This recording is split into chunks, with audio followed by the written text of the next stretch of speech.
Hi friends, welcome. Bharathi Kannamma அடுத்து வரக்கூடிய எபிசோடில் என்ன இன்ட்ரெஸ்டிங்கான சீன்ஸ் வரப்போகுதுன்றதுக்கான சின்ன ரிவ்யூ பார்க்கலாம். ஷர்மிளா இப்போது வெண்பாட்ட சொல்கிறாங்க, நான் கண்டிப்பாக உன்னைய இந்த கேஸ்லேருந்து வெளியில் கூட்டிகிட்டு போயிடுவேன், ஆனால் நான் சொல்கிறத நீ கேட்கணும், நான் சொல்கிற பையனை தான் நீ கல்யாணம் பண்ணிக்கணும் அப்படின்னு சொல்கிறாங்க. வெண்பாவும் இப்போதைக்கு அம்மாட்ட சரின்னு சொல்லிடலாம், அதுக்கப்புறமா பேசிக்கலாம் அப்படின்னு டிசைட் பண்ணிவிட்டு ஓகேன்னு சொல்லிடுறாங்க. ஷர்மிளாவும் இப்போது வெண்பாவை கூட்டிகிட்டு வெளியில் வந்துடுறாங்க.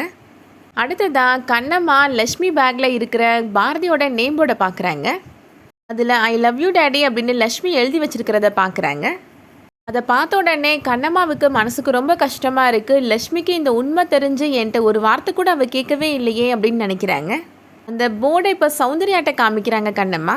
சௌந்தர்யாவுக்கும் அதை பார்த்த உடனே அதிர்ச்சியாக இருக்குது. பாரதி தான் லக்ஷ்மியோட அப்பா அப்படின்ற உண்மையை எப்படி இவ தெரிஞ்சிட்டா அப்படின்னு யோசிக்கிறாங்க. என்னைக்காவது லக்ஷ்மி நம்ம வீட்டுக்கு தனியாக வந்திருக்கிறாளா அப்படின்னு சிசிடிவி ஃபுட்டேஜை செக் பண்ணி பார்க்குறாங்க சௌந்தர்யா. அவங்க கெஸ் பண்ண மாதிரியே ஒரு நாள் லக்ஷ்மி வராங்க. கண்ணம்மா பாரதி 2 பேரும் பேசிகிட்டு இருக்கிறத லக்ஷ்மி கேட்குறாங்க. அழுதுகிட்டே வீட்டிலேருந்து வெளியில் போகிறாங்க. இது எல்லாமே சிசிடிவியில் ரெக்கார்ட் ஆகிருக்கு. அன்னைக்கு தான் லக்ஷ்மி இந்த உண்மையை தெரிஞ்சிருக்கிறா. ஆனால் அதை தெரிஞ்சுட்டு நம்மக்கிட்ட யார்கிட்டையும் ஒரு வார்த்தை கூட இவ கேட்கவே இல்லையே அப்படின்னு நினச்சிட்டு சௌந்தர்யா ரொம்ப ஃபீல் பண்ணுறாங்க.